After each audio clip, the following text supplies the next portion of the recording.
തട്ട് കാലില് വീണ് മുറിഞ്ഞെന്ന് തോന്നടി. അയ്യോ, ചോര വരുന്നുണ്ടല്ലോ. കുഞ്ഞമ്മന്റെ കട്ടില് പോയിരിക്കും. ഞാൻ ഫസ്റ്റ് എയ്ഡ് ബോക്സ് എടുത്തിട്ട് വരാം.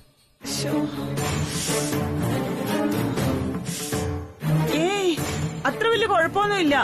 നീ ആ വിളക്കിന്റെ തട്ടൊന്നും മേളിലേക്ക് എടുത്ത് വെച്ചേക്കടി. അതിന് വലിയ ചോര പറ്റിയോ എന്തോ. ഈശ്വര.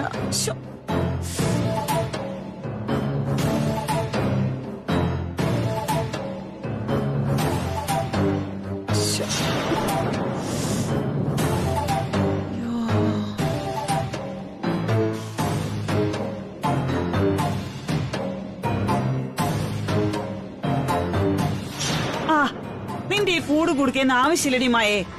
ചെറിയൊരു ചുറ്റല് മതി. അല്പം കഴിയുമ്പോ വേദന മാറും. ഇന്ന് കുഞ്ഞമ്മ പറഞ്ഞാ മതിയോ? രക്തം വന്ന മുറിവല്ലേ, ഇനി അത് പൊടിപറ്റി സെപ്റ്റിക് ആക്കണ്ട. ഇതിന് ചെറിയൊരു ബാൻഡേഡും ഡ്രസ്സിംഗും ഒക്കെ ആകാം. കുഞ്ഞമ്മ ഒന്ന് അടങ്ങിയിരുന്ന് നിന്നാ മതി.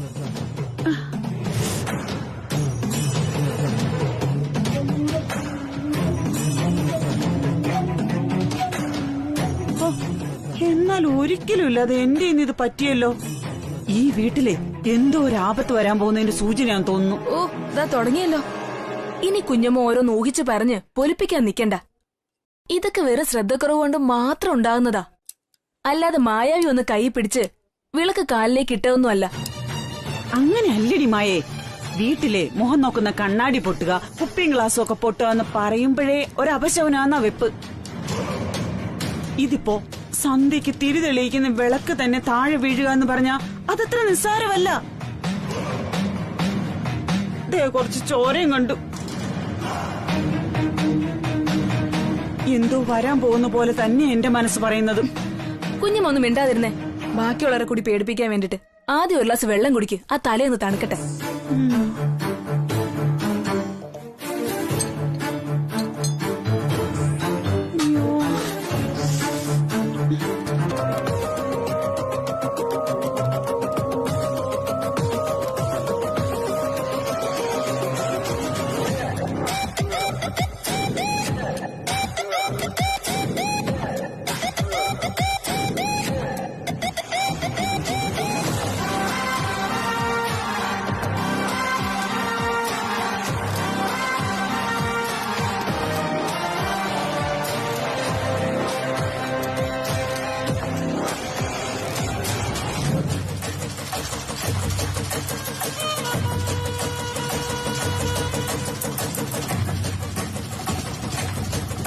Hey, Sumit.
നടക്കും മകളെ. ഇവിടെ ഇന്നിപ്പോ ചില ആപത്തുകൾ ചുറ്റും വട്ടമിട്ട് പറക്കുന്നുണ്ടെന്നുള്ളത് സത്യമാണ്. അതിനുവേണ്ടി ഒരുങ്ങിയിരിക്കാൻ പറയുകയാണ് എന്റെ വരവിന്റെ ഉദ്ദേശവും. എന്റെ കരുക്കൂത്തിയമ്മേ, ഞാൻ എന്തായി കേൾക്കുന്നത്? ആർക്ക് എന്താപത്താ വരാൻ പോകുന്നത്? ഞങ്ങൾ ഇനി എന്ത് ചെയ്യും? ചെയ്യാവുന്നതൊന്നേയുള്ളൂ, പ്രാർത്ഥന. ചില ദൈവനിശ്ചയങ്ങൾ തിരുത്താൻ നമുക്ക് കഴിയില്ല.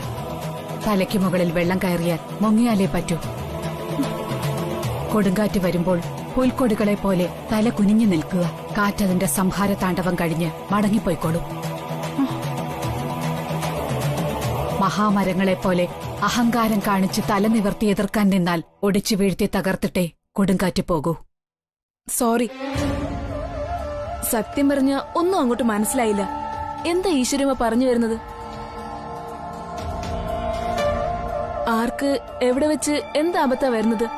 അതൊന്ന് വ്യക്തമാക്കി പറയാൻ പറ്റോ? അല്ലാതെ ഇതൊരുമാതിരി നാടകത്തിലെ കടിച്ച പൊട്ടാത്ത ഭാഷയില്. ചീ, നിർത്തടി. എനിക്ക് മനസ്സിലായി ഈശ്വരമ്മ പറഞ്ഞത്.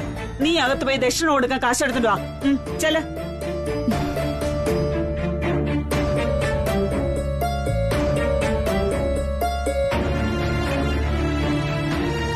അവള് പറഞ്ഞ വിവരക്കേടിന് ഈശ്വരമ്മ ക്ഷമിക്കണം.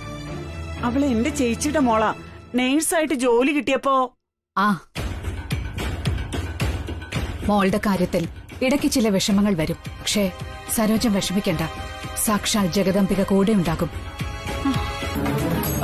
അത് മാത്രമല്ല,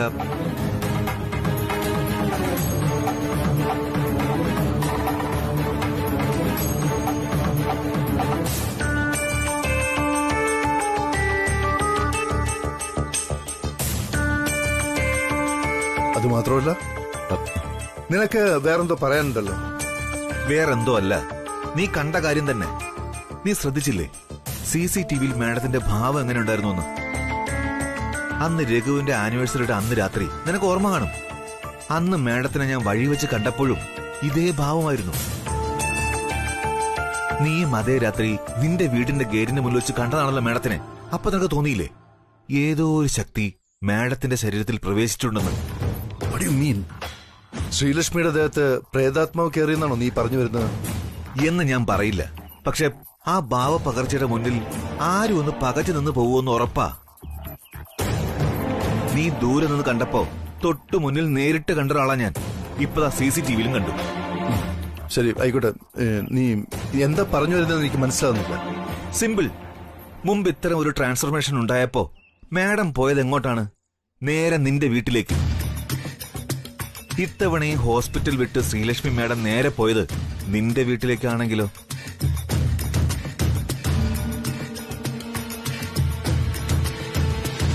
നമസ്കാരം സർ. താനാണോ വീട് തുറന്നത്? അതെ സർ. ബാലമ്മ പറഞ്ഞു അമ്മയ്ക്കുള്ള മരുന്നെടുത്തോണ്ട് കൊടുക്കാൻ. താൻ വന്നിട്ട് എത്ര സമയമായി? 1 മണിക്കൂർ കഴിഞ്ഞു സർ. അകത്ത് കുറച്ച് പണിയുണ്ടായിരുന്നു. താൻ വന്നതിന് ശേഷം ഇവിടെ ആരെങ്കിലും വന്നിരുന്നു? ഇല്ല സർ, ആരും വന്നില്ല. പിന്നെ ഞാൻ വന്നപ്പോ സെക്യൂരിറ്റി ഇല്ലായിരുന്നു ഇവിടെ. അയാൾക്ക് നല്ല സുഖമില്ല. വീട്ടിലേക്ക് പൊക്കോളം പറഞ്ഞു രവി സാറ്. ഇന്ന് രാത്രി പകരം വേറെ ആള് വരും. ശരി, താൻ പൊയ്ക്കോ. ശരി.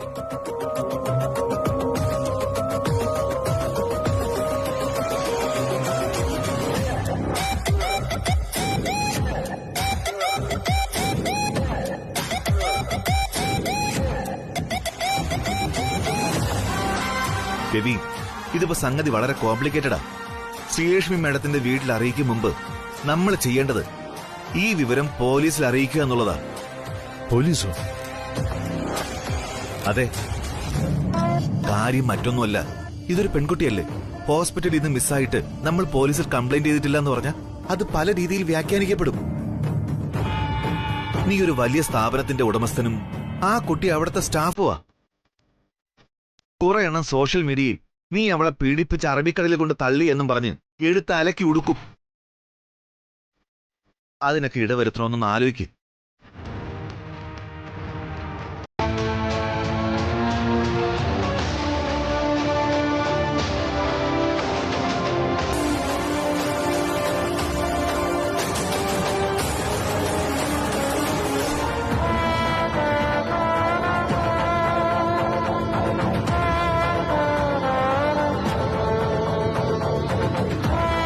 രവി,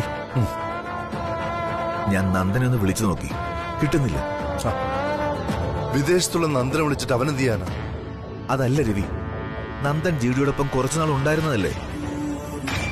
ജിഡിയുടെ പഴയ താവളങ്ങളൊക്കെ നന്ദൻ അറിയാൻ കഴിയും. നമ്മളൊന്ന് ട്രേസ് ചെയ്താൽ. കമോൺ രാജ, ബി പ്രാക്ടിക്കൽ. ഇക്കാര്യത്തിൽ നന്ദനിപ്പോ കാര്യമായ ഒരു ഇൻഫർമേഷനും തരാൻ കഴിയില്ല.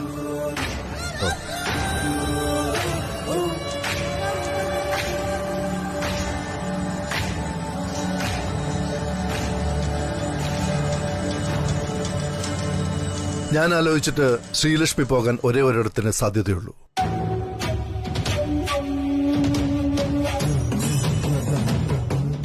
ഏതിടം? എവിടെ അവൾ ബോധം കെട്ട് കിടന്നോ അതേ സ്ഥലം തന്നെ. യു മീൻ രാജനന്ദിനി ഫാബ്രിക്സിന്റെ പഴയ വെയർഹൗസ്? യെസ്. അവളുടെ ഉപബോധ മനസ്സിൽ അവിടുത്തെ എന്തോ ഒരു സംഗതിയുമായിട്ട് ബന്ധമുണ്ടെന്ന് തോന്നുന്നു. അതാ അവൾ അങ്ങോട്ടേക്ക് അന്വേഷിച്ചെന്നത്. അത് പക്ഷേ പൂർത്തിയാക്കാൻ അവൾക്കായിട്ടില്ല. അതാണ് അബ്നോർമൽ അവസ്ഥയിൽ അവൾ ഹോസ്പിറ്റൽ ബെഡിൽ നിന്ന് വീണ്ടും എണീറ്റതും പോയിരിക്കുന്നതും. അപ്പോ ജിഡി? അതൊരു ചോദ്യമാണ്. താനല്ലേ പറഞ്ഞത് അബ്നോർമലായി സഞ്ചരിക്കുന്ന അവളെ ജിഡിക്കൊന്നും ചെയ്യാനാവില്ലെന്ന്? അത് കറക്റ്റാണ്. എങ്കിൽ ഞാൻ പറയുന്നത് കറക്റ്റാവും. മനസ്സിൽ ഇങ്ങനൊരു തോന്നലുണ്ടായ സ്ഥിതിക്ക് ഇപ്പൊ തന്നെ അത് പരിശോധിക്കണം. തമ്പാ, നമുക്കിപ്പൊ തന്നെ പോണം അതേ വെയർ ഹൗസിലേക്ക്. Come on, queue, come on.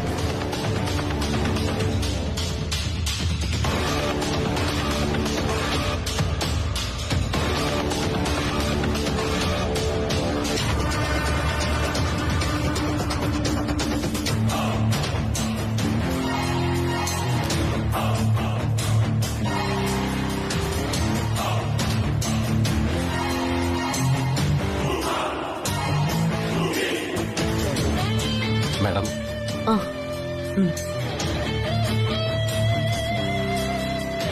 Najeeb, madam. Sreelakshmi സീറ്റിലില്ലല്ലോ, ലീവിലല്ലേ? അതെ മാഡം. ആ, ഇത് രാജനന്ദിനി ഡിവിഷനുമായി ബന്ധപ്പെട്ട ഫയൽ ആയതുകൊണ്ട് നാളെ ശ്രീലക്ഷ്മി വരുമ്പോ ഈ ഫയൽ ശ്രീലക്ഷ്മി വേണം കാണിക്കാൻ. ആ കുട്ടിയുടെ ടേബിളിലേക്ക് ഇത് വെച്ചേക്കും. ശരി മാഡം.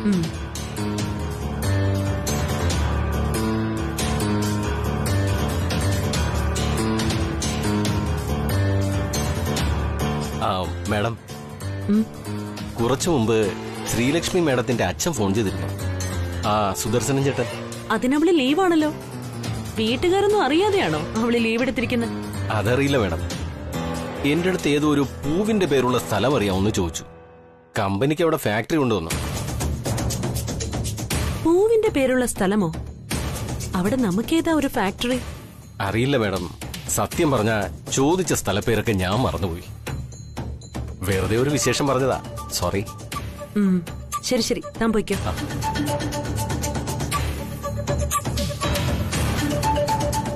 രവിവർമ്മൻ സാർ ഓഫീസിലില്ല. അവൾ ഇന്ന് ലീവും വിളിച്ചു പറഞ്ഞു. വീട്ടുകാരവള് ലീവാണെന്ന് അറിഞ്ഞിട്ടുമില്ല. എന്തോ ഒരു ചുറ്റിക്കളി നടക്കുന്നുണ്ടല്ലോ ഇവിടെ. ഏതായാലും രാജാറാം സാറിനെ ഒന്ന് വിളിച്ചു നോക്കാം.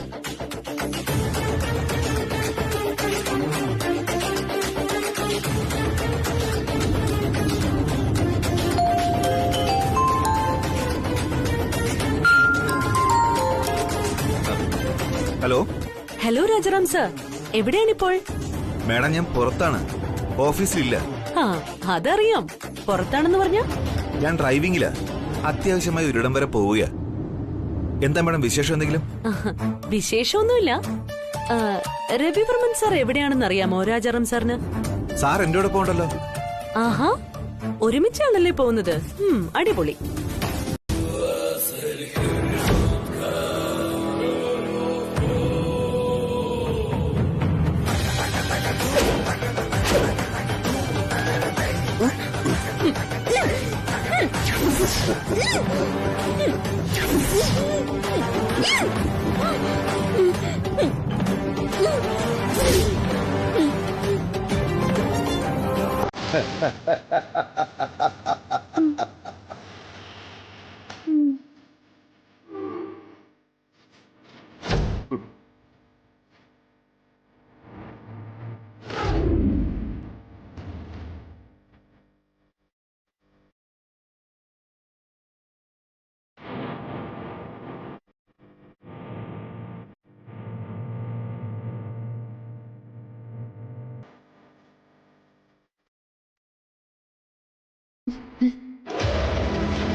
Good evening madam.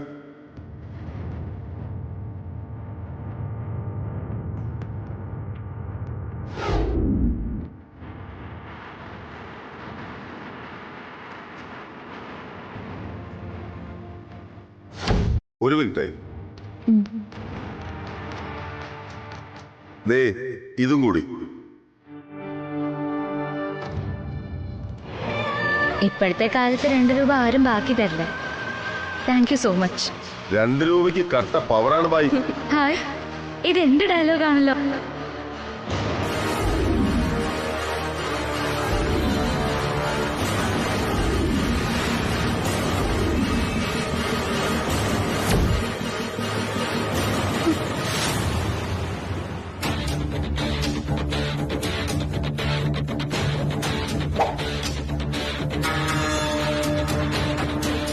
സംശയിക്കണ്ട, മുൻപ് മാഡം 3-4 തവണ കണ്ട അതേ ഞാൻ തന്നെയാണ് ഇതും. ചെറിയൊരു വില്ലത്തരമുണ്ടെന്നേ ഉള്ളൂ. ഇതേതാ സ്ഥലം? എന്തിനാ എന്നെ ഇവിടെ നിങ്ങൾ കൊണ്ടുവന്ന് കെട്ടിയിട്ടിരിക്കുന്നേ? പേടിക്കണ്ട, മാഡം സുരക്ഷിതമായ സ്ഥലത്ത് തന്നെയാണ്. ഇവിടെ വേറെ ആരുമില്ല, ഞാനും പിന്നെ മാഡവും മാത്രം. നിങ്ങൾ എന്തൊക്കെയായി പറയുന്നേ? എനിക്കൊന്നും മനസ്സിലാവുന്നില്ല. ഇങ്ങനെ കെട്ടിയിടാൻ മാത്രം ഞാൻ എന്ത് തെറ്റ് ചെയ്തു? അയ്യോ, ഇതിൽ മനസ്സിലാക്കാനൊന്നുമില്ല. Very simple. മാഡം എന്നോട് പറഞ്ഞത് ഓർമ്മയുണ്ടോ? ഒരു 2 രൂപയുടെ കണക്ക്. 2 രൂപയ്ക്ക് കട്ട പവറാണെന്ന്. അതുപോലെ എനിക്കൊരു ചെറിയ കണക്കുണ്ട്. പക്ഷേ അത് 2 രൂപയുടെ കണക്കല്ല, കോടികളുടേതാ. കോടികളുടേത്. മാഡത്തിന് വളരെ വേണ്ടപ്പെട്ട ഒരാൾ എന്നെ പറ്റിച്ചു, ചതിച്ചു, വഞ്ചിച്ചു. ജീവിതം തന്നെ തകർത്ത് കളഞ്ഞു ആ ദുഷ്ടൻ. മാഡം വേണം ഈ സങ്കടത്തിനൊരു പരിഹാരം കണ്ടെത്താൻ. ഞാനോ? അതെ. ഞാൻ എന്താ ചെയ്യണ്ടേ? മാഡം ഒന്നും ചെയ്യണ്ട, എല്ലാം ചെയ്യേണ്ടത് ഞാനാ. അതിന് ഞാനൊരു കൊച്ചു കളിപ്പാട്ടം കൊണ്ടുവന്നിട്ടുണ്ട്.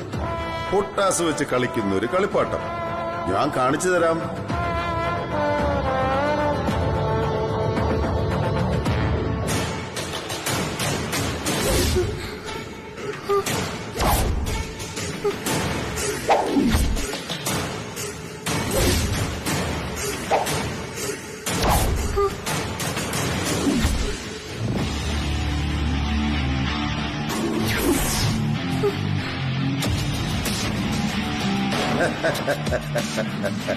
മാഡം പേടിക്കണ്ട, ഇത് മാഡത്തിന്റെ പ്രിയപ്പെട്ടവനുള്ളതാണ്.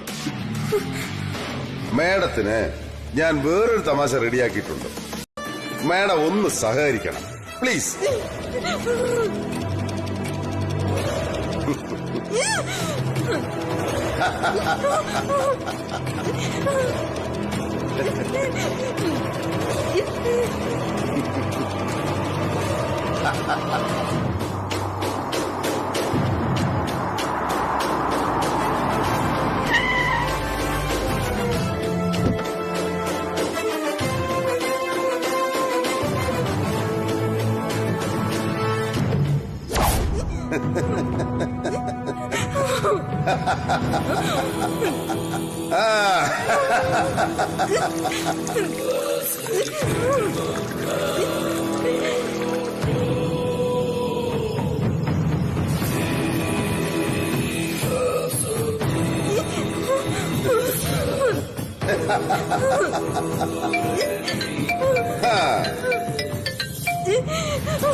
ആളെത്തി. മാഡം മരിച്ചു പോയില്ലെങ്കിൽ നമുക്ക് എപ്പോഴെങ്കിലും കാണാം.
ഇതിന്റെ ബാക്കി ഞാൻ തിരികെ വന്നിട്ട്.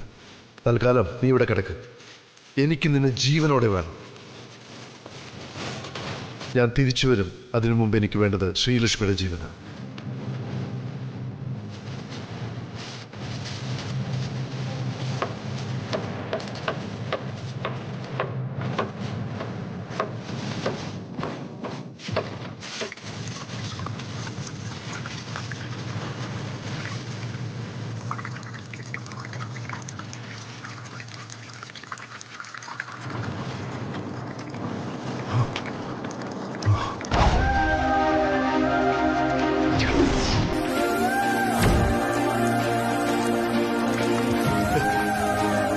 ശ്രീലക്ഷ്മി, ശ്രീലക്ഷ്മി,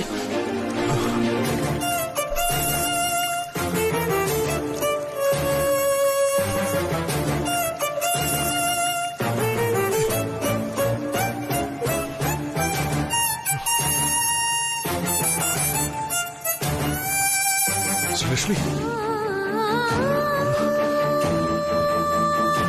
ശ്രീലക്ഷ്മി.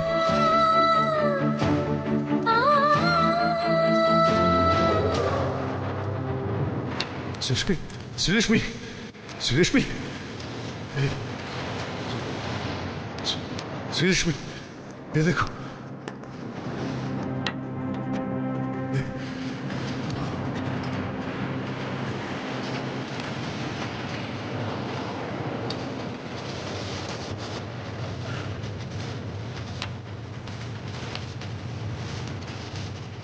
श्रीलक्ष्मी, श्रीलक्ष्मी, श्रीलक्ष्मी, कണ്ണു കൊടുക്കൂ. ശ്രീലക്ഷ്മിയുടെ പ്രശ്നം സ്റ്റേഷനിൽ വിളിച്ച് പറയേണ്ട കാര്യം എന്തായിരുന്നു? ആ SIയുടെ കയ്യിൽ നിന്ന് നല്ല ഇടിയും വാങ്ങിച്ചിട്ട് അങ്കിൾ ഈ പറയുന്നതെല്ലാം നല്ല തള്ളാണെന്ന് ഞങ്ങൾക്ക് എല്ലാവർക്കും മനസ്സിലായി. വേണ്ട ഒപ്പി, വേണ്ട. എവളും അവനും ഒക്കെ സ്വന്തം അപ്പന്റെ തലയിൽ കയറി ചെണ്ട ഔട്ടുന്ന ഐറ്റങ്ങളാ. ഏതായാലും എന്നെ പിടിച്ചോണ്ട് പോയതിന് ആ SI വിവരം അറിയിക്കും ഞാൻ. നോക്കിക്കോ. അയാൾ ആള് ശരിയല്ലെന്ന് അവിടുത്തെ പോലീസുകാരും പറഞ്ഞതാ. അയാൾക്ക് താമസിയാതെ ഞാനൊരു സസ്പെൻഷൻ വാങ്ങി കൊടുക്കുന്നുണ്ട്. മന്ത്രിയുടെ PA ഞാൻ വിളിച്ചൊരു വാക്ക് പറഞ്ഞാ മതി.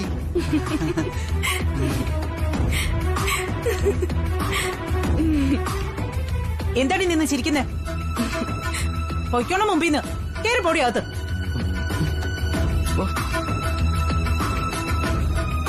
എടി പപ്പി, ഇത് നമ്മുടെ പിള്ളേര് തന്നെ ആണോടി? നന്ദിയില്ലാത്ത വർഗം. ചേട്ടൻ ഇരിക്കെ. ആദ്യം ഞാനൊരു ചായ എടുക്കാം, പിന്നീട് വെള്ളം ചൂടാക്കാൻ കുളിക്കാം.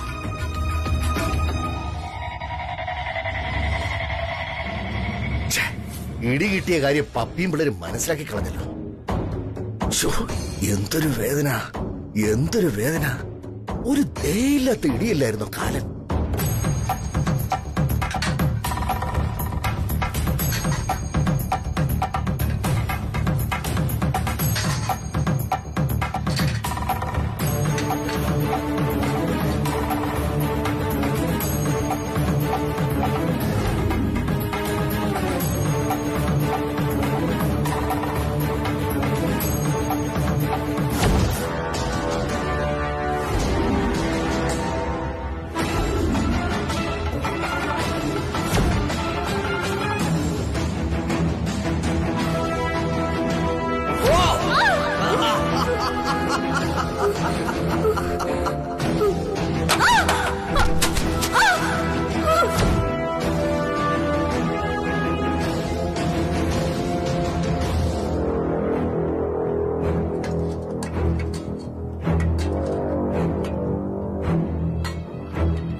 എന്താടി കുടിച്ചിട്ട് മതിയായില്ലേ?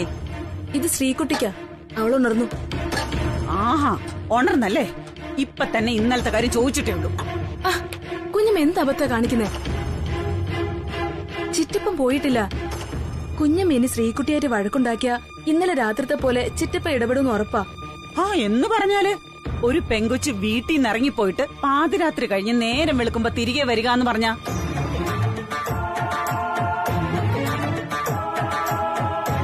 മാത്രമല്ല അവളുടെ കാര്യം പറഞ്ഞ് പോലീസുകാർ വരെ ഈ വീട്ടു പഠിക്കാൻ വന്നു. നാട്ടുകാരുടെ മുന്നിൽ ഇവൾ ഒളിച്ചോടി പോയെന്നുള്ള അപമാനം വേറെ. ശരി ശരി ശരി, സമ്മതിച്ചു. ഇതെല്ലാം നടന്ന കാര്യങ്ങൾ തന്നെ. പക്ഷേ അതിനൊന്നും കാരണക്കാരി ശ്രീകുട്ടി നേരിട്ടല്ല. ഇവിടെ കലക്ക വെള്ളത്തിൽ മീൻ പിടിക്കാൻ പോയ ത്രിവിക്രമന.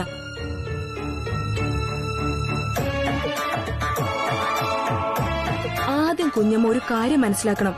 പുറത്ത് എന്ത് തന്നെ സംഭവിച്ചതാണെങ്കിലും ശ്രീകുട്ടിയും ചിറ്റപ്പനും തമ്മില് ഇന്നലെ രാത്രി തന്നെ ഒരു അണ്ടർസ്റ്റാൻഡിംഗിൽ എത്തിയിട്ടുണ്ട്. അതുകൊണ്ട് തന്നെ നേരിട്ടൊരു ഇടപെടൽ നമുക്ക് പറ്റില്ല. ഈ മുള്ളിനെ മുള്ളുകൊണ്ട് തന്നെ വേണം എടുക്കാൻ. ആദ്യം ഞാനൊന്ന് തന്ത്രപൂർവ്വം ശ്രമിച്ചു നോക്കാം. അത് കഴിഞ്ഞു മതി കുഞ്ഞമ്മയുടെ ഇടപെടൽ. എന്റെ കുഞ്ഞമ്മ ഒന്ന് സമാധാനപ്പെട്.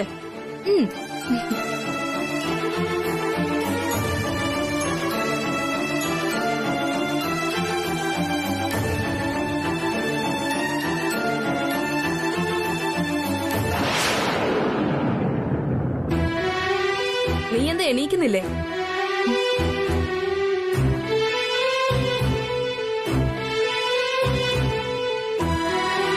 ചായ.